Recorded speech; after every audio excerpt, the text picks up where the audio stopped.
ଆସନ୍ତା 14 ତାରିଖ ଦିନ ଭୋଟ ଚୋରି ସମ୍ପର୍କରେ ଗୋଟେ ବିରାଟ ଜନ ଆନ୍ଦୋଳନ ହେବାକୁ ଯାଉଛି। ବହୁତ ବଡ଼ ରାଲି ରାମଲୀଳା ମଇଦାନରେ ହେବ।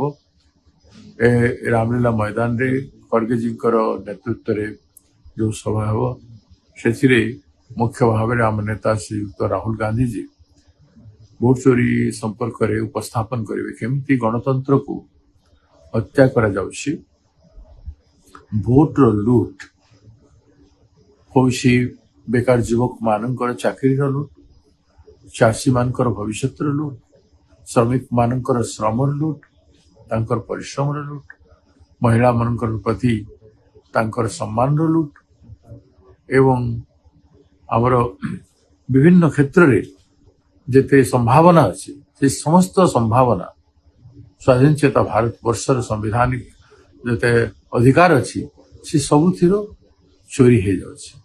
ତେଣୁ ଭୋଟ ଚୋରି ନ ରୋକିଲେ ସମସ୍ତଙ୍କର ସମ୍ମାନ, ସ୍ୱାଭିମାନ, ଇନଷ୍ଟିଟ୍ୟୁସନାଲ ରେସ୍ପେକ୍ଟ ଏସବୁ ରୋକିବ ନାହିଁ।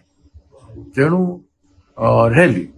ରେଲି ସମ୍ପର୍କରେ ପାର୍ଲାମେଣ୍ଟରେ ରାହୁଲ ଗାନ୍ଧୀଜୀ, ପ୍ରିୟଙ୍କା ଗାନ୍ଧୀଜୀ, ଶ୍ରୀମତୀ ସୋନିଆ ଗାନ୍ଧୀ ବି ଆମ ସମସ୍ତ ନେତା ବେଣୁଗୋପାଳଜୀ ସମସ୍ତ ବହୁତ ଭାବରେ ଉପସ୍ଥାପନ କରିସାରିଛନ୍ତି ଏବଂ ଆମେ ମଧ୍ୟ ଭୋଟ ଚୋରି ସମ୍ପର୍କରେ ଓଡ଼ିଶାର ଅନେକ କାର୍ଯ୍ୟକ୍ରମ ନେଇଛୁ।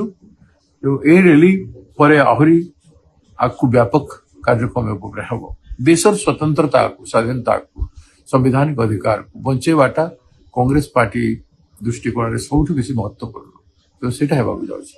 ଏହି ର୍ୟାଲିରେ ବ୍ୟାପକ ସଂଖ୍ୟାରେ ଓଡ଼ିଶା ଭାଇ ଭଉଣୀମାନେ କଂଗ୍ରେସର ନେତୃମଣ୍ଡଳୀ ସମସ୍ତେ ଅଂଶଗ୍ରହଣ କରିବାକୁ ଚାହୁଁଛନ୍ତି। ତେଣୁ ଏହି ର୍ୟାଲିରେ ସକ୍ରିୟ ଅଂଶଗ୍ରହଣ କରିବା ପାଇଁ ମୁଁ ନିବେଦନ